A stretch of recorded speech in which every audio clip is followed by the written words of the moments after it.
Nossa conversa ao longo desse mês, que termina hoje, é sobre essa frase que faz parte da oração que Jesus fez pela sua igreja, em João capítulo 17. E ao longo do mês nós vimos essa oração, que faz parte de um capítulo inteiro, em pedaços, e hoje é o último pedaço. E o tema dessa noite é unidade e missão, como essas duas coisas se comportam diante da vida da comunidade de Jesus. O propósito dessa série, e não somente dessa, mas da outra, que vai trazer um outro viés desse mesmo assunto, é resgatar o sentido da vida em comunidade, algo que claramente foi perdido, talvez a face mais comprometida da missão. Pois no mês que vem, a nossa série será Mais Chegados do que Irmãos. O reino de Deus é um reino de amigos.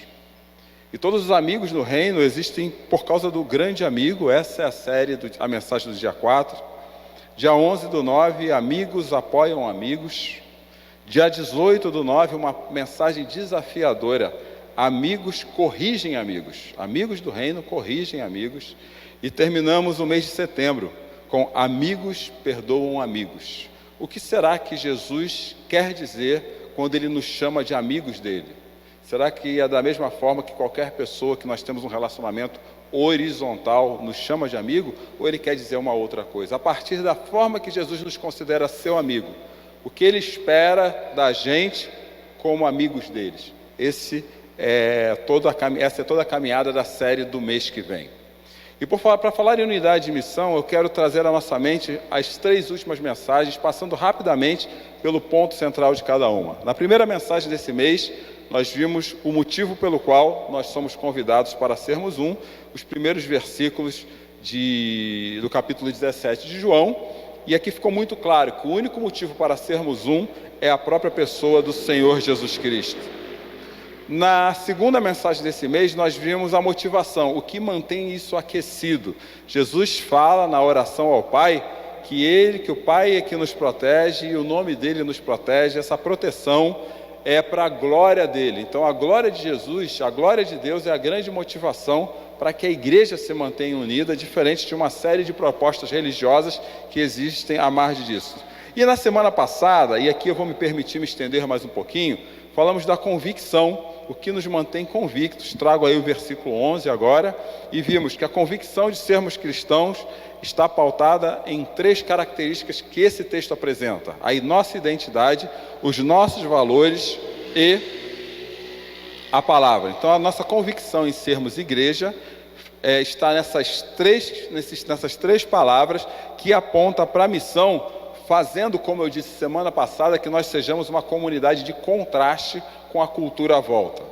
Eu fiquei um pouco preocupado se essa questão do contraste ficou clara ou não. Então eu trouxe algumas proposições de como a igreja contrasta com a cultura.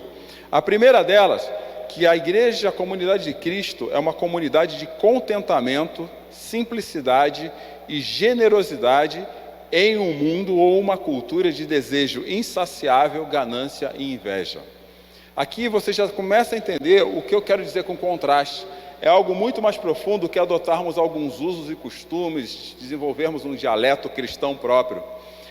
O contentamento, quer dizer, estou contente com esse momento da minha vida, do jeito que ele está se apresentando. A simplicidade para lidar com as coisas e a generosidade são marcas de uma comunidade de contraste em meio à cultura, onde as pessoas hoje vivem um desejo insaciável e nunca estão satisfeitas com nada, e as coisas e as questões, os processos, às vezes eles não são nem elaborados, e quando são elaborados, os processos de vida eles são interrompidos e fica aquela roda viva em busca de sempre mais um pouquinho. A comunidade de Jesus é uma comunidade de alegria e gratidão em uma cultura e um mundo de insatisfação. As pessoas têm vivido de forma insatisfeitas.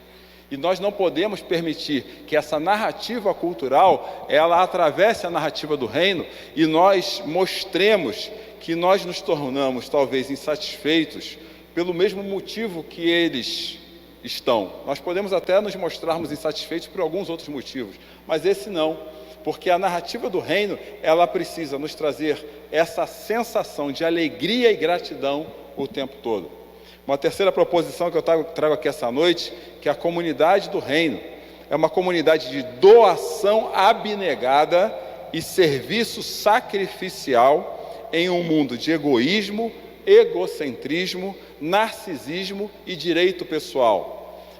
Essa talvez seja a afirmação que mais cria no meu coração um descontentamento em linhas religiosas, inclusive cristãs, que motivam as pessoas a fazerem parte de uma comunidade, porque Deus, naquele encontro que normalmente chamamos de culto, que é importante, mas é a representação do culto da vida, vão a esses momentos para buscar benefício próprio. Nós estamos aqui para aprendermos a servir de forma abnegada. E a quem nós somos convidados a servir? No primeiro momento, o serviço é interno. É isso que nós temos feito aqui em diversos ministérios, na recepção, no som, no louvor. O pessoal da limpeza, apesar de ser contratado para a limpeza, ele nos serve também. E todo esse conjunto, a gente tem que mostrar essa abnegação para servir.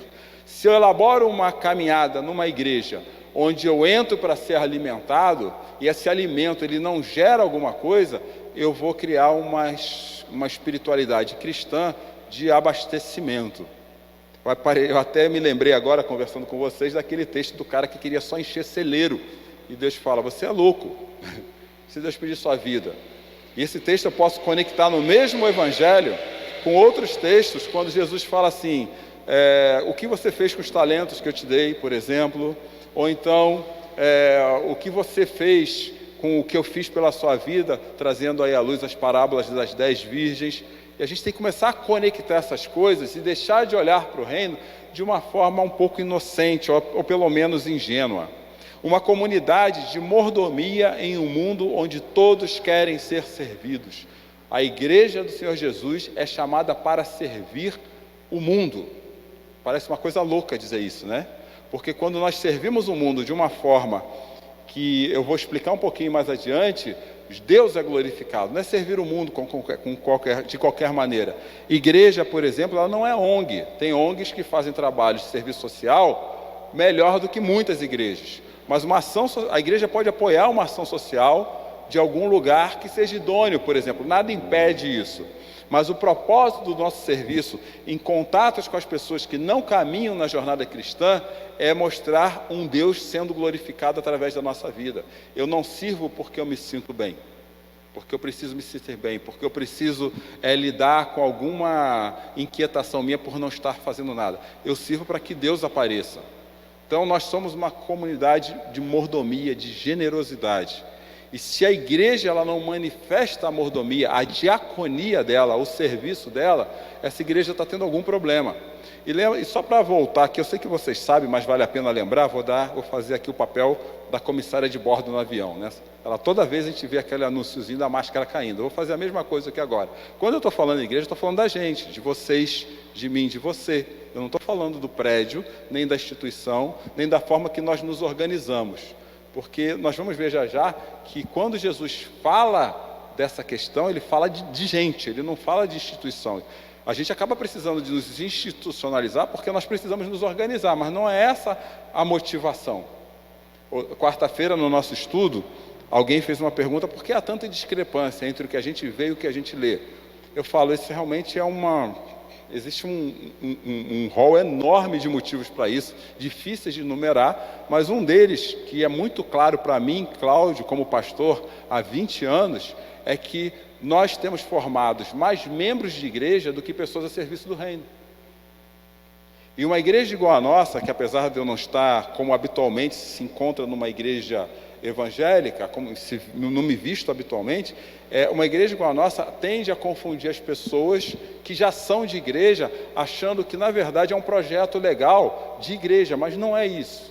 O papel de uma igreja, onde todos sejam um, é ensinar pessoas a serem discípulos e discípulas de Jesus.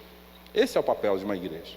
E discípulos, eles são mordomos, eles sabem que são mordomos do mundo. Era o papel que Israel tinha no Antigo Testamento. Israel foi escolhido para servir, para ser luz para as nações, como diz o texto de Isaías, capítulo 42. E sendo luz para as nações, Deus era glorificado pelos valores de Israel, como nós vimos na mensagem sobre convicção. Então nós precisamos tomar cuidado, porque em geral, O que tem acontecido é que a narrativa do reino, ela tem sido absorvida pela narrativa da cultura. E nós estamos aqui para contrastar com essa narrativa. Mas não contrastar julgando quem está fora dela e não criando um estereótipo, uma imagem do que a gente entende se comportar como cristão, mas trazer isso e começar a viver na cultura, mostrando uma vida diferente nos seus valores. A outra proposição, nem sei mais se é a quarta, né? Que é uma comunidade de caráter autêntico, em um mundo de imagens superficiais, no mundo de mídias sociais, onde as pessoas mostram o que não são para pessoas que não merecem ver, nós precisamos mostrar o nosso caráter autêntico. E eu preciso abrir e fechar um parêntese muito rápido nessa proposição. A gente confunde isso com postar versículos bíblicos no Facebook ou no Instagram. Não é disso que estamos falando. Não é isso. O contraste do caráter autêntico está quando as pessoas que veem as nossas fotos, as nossas postagens, elas se identificam com a mesma pessoa que está conversando com ela no dia a dia, na sua casa, no seu trabalho ou na sua empresa. É esse contraste de caráter. Então não é postar algo, porque não há poder num texto cru. Há poder no Espírito que revela o texto. Mas há textos que a gente tem, até para isso a gente tem que saber fazer. Porque se a gente coloca, o pessoal que está na quarta-feira está começando a entender isso, se eu coloco um texto fora do contexto da narrativa bíblica, o que acontece? Quem está do outro lado lendo, entende o que quer. E esse é o grande risco. Nós precisamos mostrar caráter autêntico. As pessoas que nos veem nas redes sociais precisam ver os mesmos princípios e valores da mensagem passada que a gente apresenta no nosso dia a dia. É bem isso também. Uma outra proposta que é uma comunidade de seriedade alegre em um mundo que se diverte até a morte. Nós paramos de sorrir como igreja. E nós paramos de sorrir, e eu vou fazer uma afirmação veemente, eu tenho certeza absoluta do que eu vou dizer. Nós paramos de sorrir como igreja porque nós tiramos nossos olhos de Jesus. Nós temos permitido que as narrativas culturais, tudo que está à nossa volta, impacte a nossa vida com tanta tristeza, que elas têm, se nós faça uma avaliação sincera do seu coração, elas têm deixado de ser, elas têm passado a ser os nossos deuses. Um povo que canta de forma apática, um povo que ora de forma apática, um povo que se relaciona de forma apática. Gente, tem alguma coisa de errado. Apocalipse, capítulo 2, versículo 25, volta para o primeiro amor e resgata porque você perdeu. Uma comunidade de paciência e autocontrole em um mundo de gratificação instantânea. Nós temos que ser pacientes quando os resultados da nossa vida ainda não vieram. E nós precisamos que as pessoas vejam essa nossa paciência, que não está no resultado, a nossa paciência está no Senhor. As pessoas precisam ver a nossa confiança em Deus. E quando eu leio pelo menos uma frase igual a essa, eu me pergunto se as pessoas veem um homem paciente, que teme ao Senhor, ou veio um homem impaciente que vive murmurando o que não aconteceu, do jeito que aconteceu, da forma que aconteceu. A nossa paciência é na provisão divina. Fiz uma série inteira mês passado a esse respeito. Uma comunidade de misericórdia e justiça em um mundo de indiferença social. Citei semana passada, reforço agora. Nós precisamos olhar para os menos favorecidos. Uma comunidade que não é generosa não pode esperar generosidade da parte de Deus. Nós queremos que Deus seja generoso nas bênçãos a respeito da nossa vida, mas nós não abençoamos vidas. E essa é uma preocupação latente no coração de Deus. Ele usava alguns outros adjetivos para representar essas pessoas, como escravo, como a viúva, como estrangeiro. Nós precisamos olhar para a cidade e perguntar quem são as nossas viúvas, quem são as viúvas da Covid. Ontem eu estava visitando um pastor, amigo nosso, ele veio pregar aqui, o José Carlos, lembra dele? Fomos visitar ele na casa dele ontem, conversando, e nós conversávamos sobre isso. Se eu olhar para a instituição, e não é só a nossa, eu vou falar da nossa porque eu sou pastor presbiteriano, nós não vemos muitas manifestações a respeito das viúvas de pastores que morreram na Covid. Eu conheço pastores que, se o presbitério não intervisse no funeral do marido, no funeral dele, a viúva não tinha nem como enterrar seu marido. Mas nós não podemos ser pautados pela instituição, respeitá-la, fazer parte dela, seguir seus preceitos, mas a nossa pauta é do reino antes dela. Eu não vejo uma igreja desinstitucionalizada, mas uma igreja institucionalizada, ela precisa colocar os seus valores em ordem, na ordem certa. Então, o que aconteceu com os nossos amigos, amigas, que não estão aqui na igreja, que tiveram suas perdas com Covid? Como nós temos conversado, as pessoas que estão com menos recursos financeiros, as pessoas que têm passado necessidade, uma igreja que não é misericordiosa e justa, não dá para esperar a justiça do reino. Não pode dizer que vive a justiça do reino. E para falar de unidade e missão, assunto dessa noite, eu vou terminar o texto de João 17, dos versículos 16 a 26, que diz assim: eles não são deste mundo, como eu também não sou. Consagra-os na verdade, que é a tua palavra. Assim como tu me enviaste ao mundo, eu os envio ao mundo. E eu me entrego como sacrifício santo por eles, para que sejam consagrados na verdade. Não te peço, Deus, Jesus orando para o Pai, apenas por esses discípulos, mas também por todos os que crerão em mim, por meio da mensagem deles. Repare aqui para onde Jesus aponta agora. Minha oração é que todos eles sejam um, como nós somos um, como tu estás em mim, Pai, eu estou em ti. Que eles estejam em nós, para que o mundo creia que tu me enviaste. Eu dei a eles a glória que tu me deste. Olha que frase, eu dei a eles a glória que tu me deste, para que sejam um, como nós somos um. Eu estou neles, e tu estás em mim. Que eles experimentem agora a unidade perfeita, que é a unidade da Trindade. Eles têm que experimentar essa unidade, para que todo mundo saiba, através deles, que tu me enviaste e que os ama tanto quanto me amas. Pai, quero que os que me deste estejam comigo onde estou, ou seja, na glória, quando chegar esse tempo apropriado.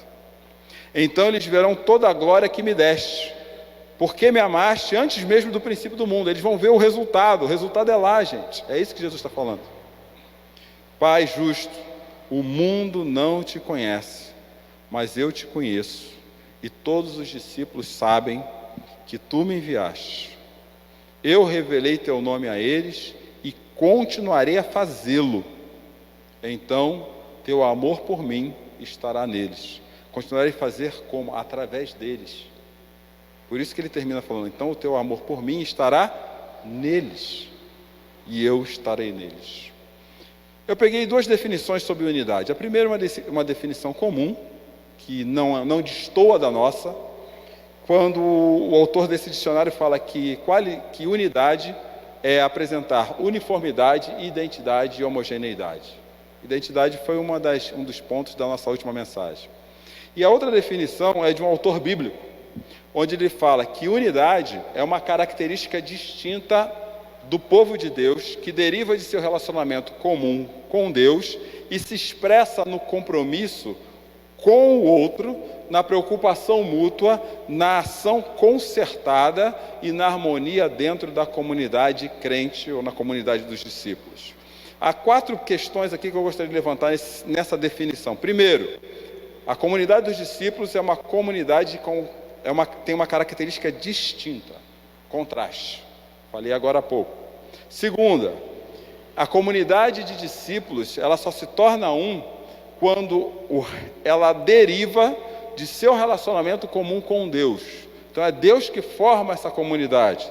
Terceiro, ela também precisa expressar compromisso com o outro. Então Deus nos abastece e nós abastecemos uns aos outros, como foi o tema da nossa segunda mensagem nesse mês. E repara, na preocupação mútua.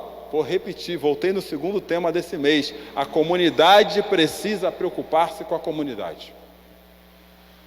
O que se espera do pastor, em geral, é um caráter messiânico que Deus não deu a ele, que ele se preocupe com toda a comunidade.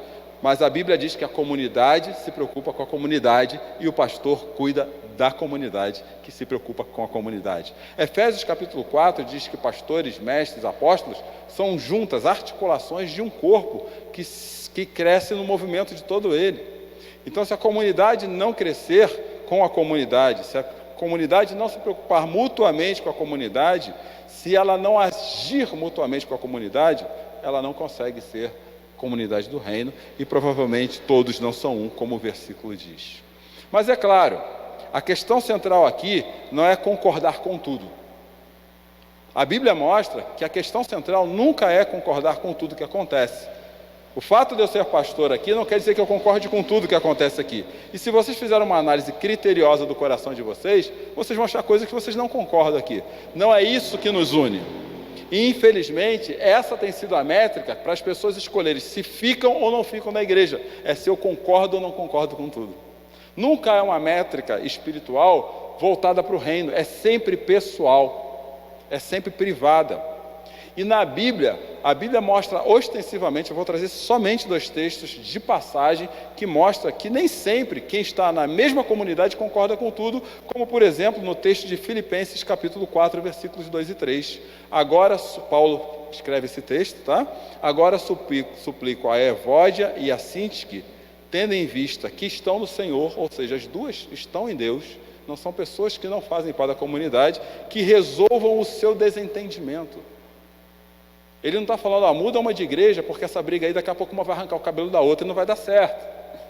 Resolva o seu desentendimento.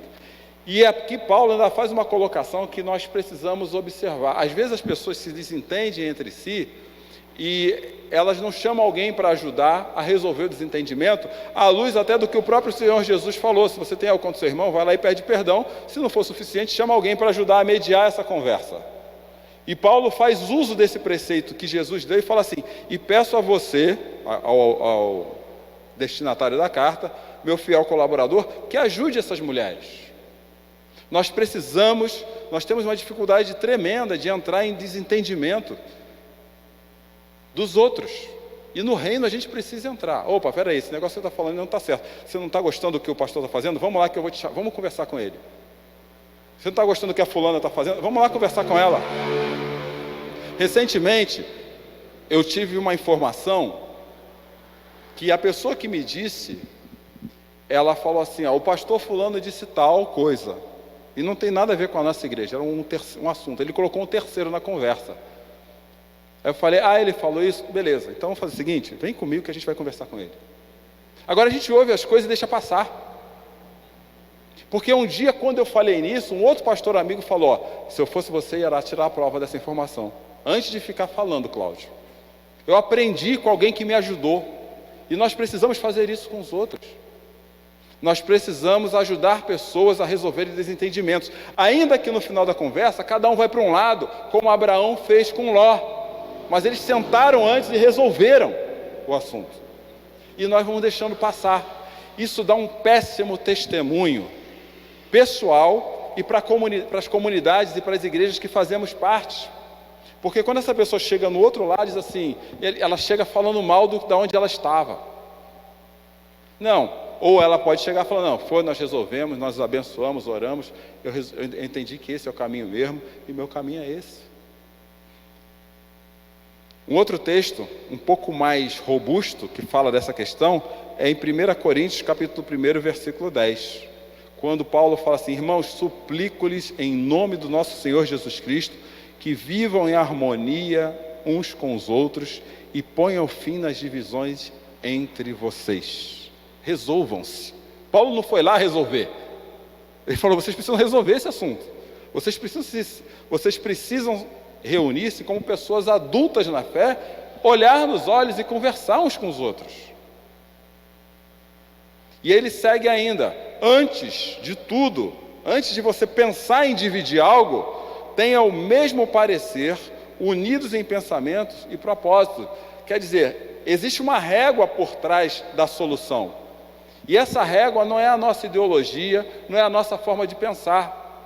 Existe uma régua que propõe pelo menos 3 questões nesse texto. A primeira, concordem juntos. Vocês precisam concordar nessa régua, não é na solução da divisão. Vocês precisam concordar naquilo que vocês levam no coração de vocês quando vai resolver um problema entre vocês. Segundo, ele vai falar assim, que dentro desse texto, há 3 formas que isso deve acontecer. Tenham o mesmo parecer. Essa palavra, mesmo parecer, ela quer dizer, melhorem-se, sejam pessoas, pega a divisão e faça algo melhor desse problema. Aperfeiçoem-se juntos. Na hora que sentar para resolver, não é para botar lenha na fogueira, é para vocês se tornarem melhores.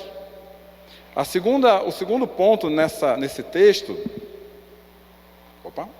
é assim, unidos em pensamentos. Então vocês têm que ir com os mesmos princípios. Lembra dos valores da mensagem passada? Vocês têm que conversar mantendo os mesmos valores na cabeça.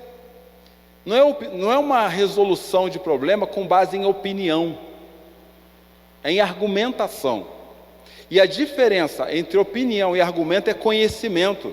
E nesse caso aqui é conhecimento da palavra, como está em Efésios capítulo 4, versículos 22 e 23, quando Paulo diz assim: livrem-se de sua natureza e do seu velho modo de viver corrompido, pelos desejos impuros e pelo engano.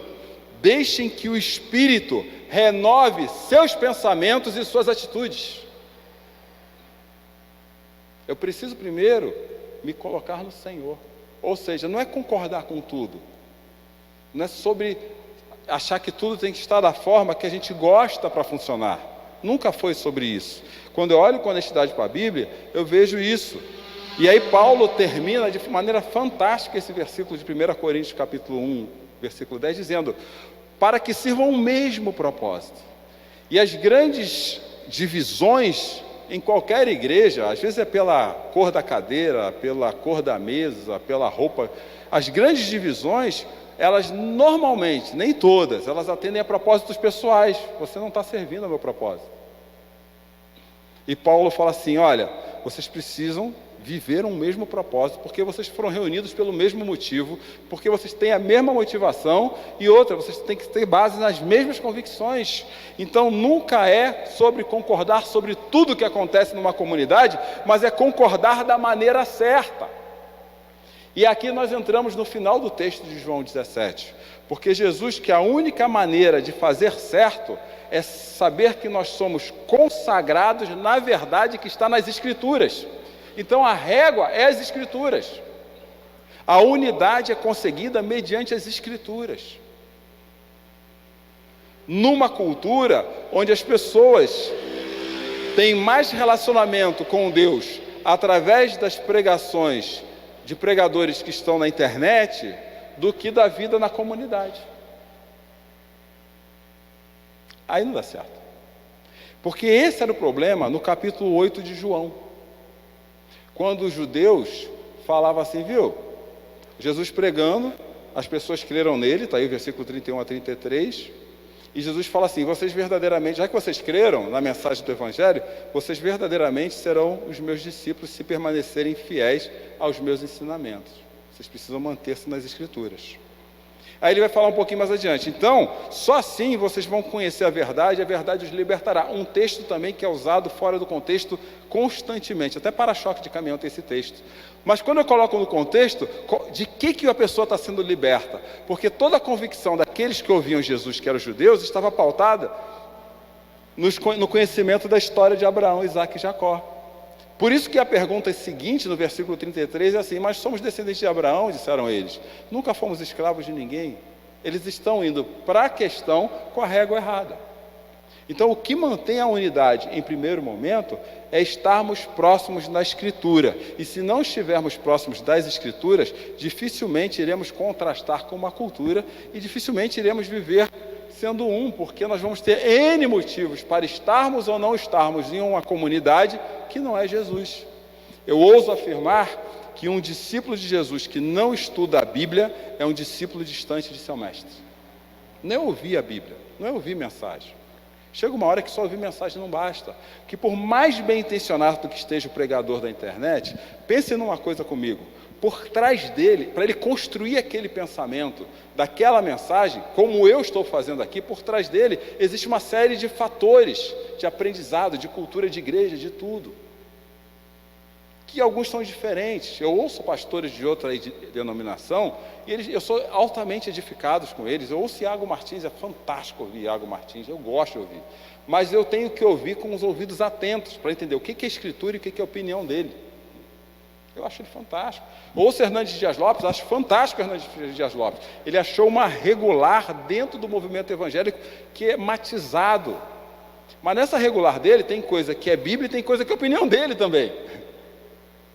Porque ele foi construído dentro de um contexto. Nós precisamos, e onde que esse contexto se junta?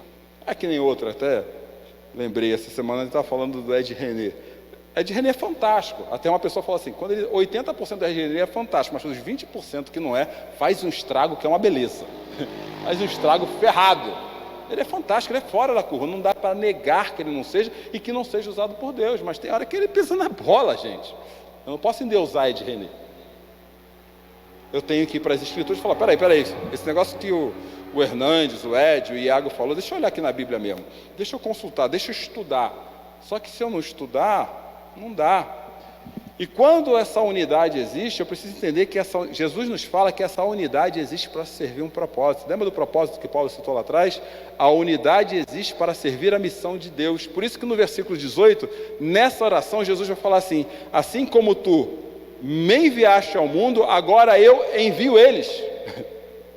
Pega isso e vai para fora. Vai para fora das portas da sua igreja e vive isso lá fora. E aí e logo no versículo 20, Jesus fala assim, é por esses, eu não peço apenas por esses, ele não está falando daqueles que estavam ouvindo ele ali, ele fala isso para a gente também. Nós precisamos pegar isso e viver a missão. Unidade e missão estão intimamente relacionados. E não sou eu que estou dizendo isso, é o próprio Jesus. E não só a missão daqueles, mas a nossa missão, por ele mesmo, porque no versículo 20, ele mesmo diz, não peço apenas por esses que estão aqui me ouvindo nesse momento, lá 2000 anos atrás, mas também por todos os que crerão em mim, por meio da mensagem deles. Nós estamos aqui porque alguém nos pregou a mensagem. Imagina um tubo de água. Consegue imaginar um tubo de água? Esse tubo de água é a mensagem fluindo ao longo da história. Um dia essa mensagem chegou na sua casa, chegou na minha casa. Eu lembro exatamente como aconteceu comigo. Não vou colocar aqui porque eu não vou me estender. O nosso papel é deixar a mensagem fluir. Senão nós represamos isso. Nós represamos a missão de Deus. E o viés cultural religioso que a gente tem vivido é um viés de represa. Não é de fluidez. Porque eu estou atrás da bênção, do benefício. Como fazendo uso da mensagem, Rodrigo, de quarta-feira, do nosso estudo, a gente está olhando o reino no viés da dor. A tratativa da dor faz parte do reino, mas ela está dentro de uma narrativa maior, ia falar metanarrativa, né? Está dentro de uma narrativa. Como é que a minha dor serve o reino? Essa é a pergunta. Como é que a dor de Saul, atormentado por um espírito maligno que Deus colocou nele, serviu ao reino? Aonde que Deus está levando a nossa dor? Mas nós retemos a água e não enviamos a mensagem para frente. E aí tem acontecido com o mundo assim, quando a gente não ocupa o espaço, gente, alguém ocupa o espaço que a gente deixou aberto. Pode ter certeza disso. Quando a gente não ocupa o espaço, quando a gente não senta na cadeira que tem que sentar, alguém senta nela. A cadeira nunca fica vazia. Porque ninguém é ileso de narrativas. E Jesus falou para que eles façam o que eu estou pedindo para eles fazerem agora, eles precisam saber que a missão que eles vão cumprir a partir de agora, como diz o verso 19 do versículo que a gente está estudando, a missão começa em mim. Eu estou me entregando como sacrifício santo para que eles sejam capazes de fazer o que eu estou dando para eles. A nossa missão está diretamente ligada à morte e à ressurreição de Jesus. Porque é no Evangelho que reside o poder de Deus. Como que eu posso represar algo assim?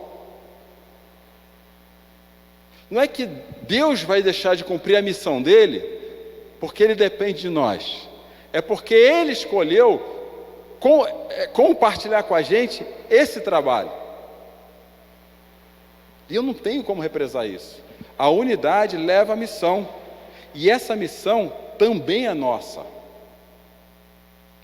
Porque a unidade, missão e motivos, e aqui eu vou terminando, estão todos conectados. Deixa eu parar um pouquinho nos versículos 21 a 23. A minha oração é que todos sejam um. Olha que oração linda, gente. Essa é a parte que realmente mais me emociona nessa oração. A minha oração, Pai, é que todos eles sejam um. Como nós somos um e Tu estás em mim. A minha oração é para que nós formemos a mesma unidade, juntos.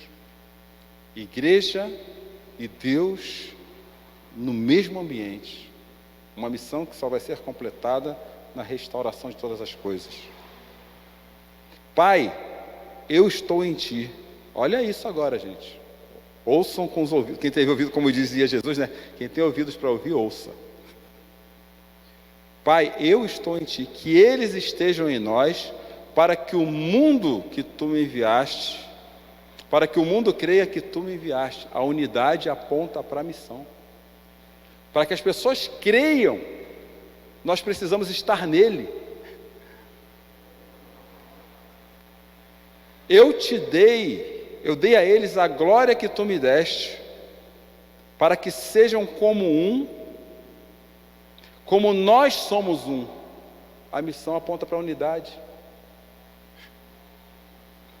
Eu estou neles, e Tu está em mim.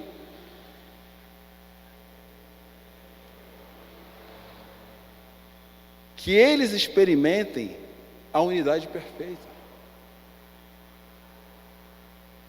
Quem é mim? É o motivo, a primeira mensagem da série, gente. O final do texto de João 17 conecta com o começo do texto. Para que todo mundo saiba, volta na missão de novo. Para que todo mundo saiba que Tu me enviaste e que os amas tanto quanto me amas. Vem aqueles preceitos que eu trouxe lá atrás agora, de uma comunidade. Nós somos generosos porque Deus nos ama. Nós somos mordomos porque Deus nos ama. Porque Deus foi mordomo na nossa direção. Nós somos pacientes porque Deus foi paciente conosco. O amor é a cola. Não é qualquer amor não, tá? Mas na série do mês que vem vocês vão saber qual amor que é. Continua no próximo capítulo.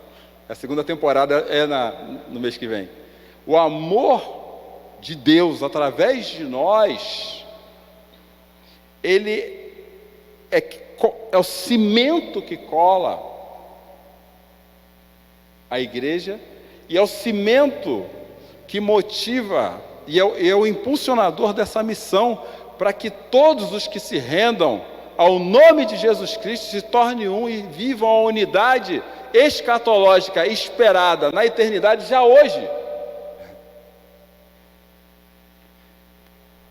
Terminando, essa série nos mostrou que o motivo leva à motivação, a motivação à convicção, a convicção à unidade, a unidade à missão, e a missão volta para onde? Para o motivo. E reparem que unidade e missão andam juntos, para que haja essa fluidez, né? E aí, assim que Jesus termina o texto, dos versículos 24 a 26, orando: Pai, quero que os que me deste estejam comigo onde estou. Eles verão toda a glória que Tu me deste. O que é isso? É motivação. Se isso não te mantém motivado, o que te mantém? Gente, num processo terapêutico que eu aplico, eu falo para a pessoa: sabe post-it? Todo mundo sabe o que é post-it, né? Anota o motivo pelo qual você quer se libertar disso em vários papeizinhos e coloca na sua casa, em lugares que você sempre olha. Eu falo isso, coloca, anota aí, ó. Qual é o motivo que você, por exemplo, qual é o motivo que você está querendo perder esse vício? Anota, porque você tem que se lembrar. Você precisa lembrar a você mesmo o tempo todo. Nós devíamos escrever isso aqui, ó, deixar no fundo de tela do nosso celular, grudado na parede da nossa casa, no espelho do banheiro. A minha motivação é que nós veremos e já vemos a glória de Deus. E Jesus continua. Pai justo, o mundo não te conhece, mas eu te conheço. E estes discípulos sabem que tu me enviaste. Nós já sabemos. Eu revelei teu nome a eles e continuarei fazendo. Então, teu amor por mim estará neles e eu estarei. Gente, isso aqui é convicção. Nós temos certeza do amor de Deus por nós, pelo menos como cristãos deveríamos ter.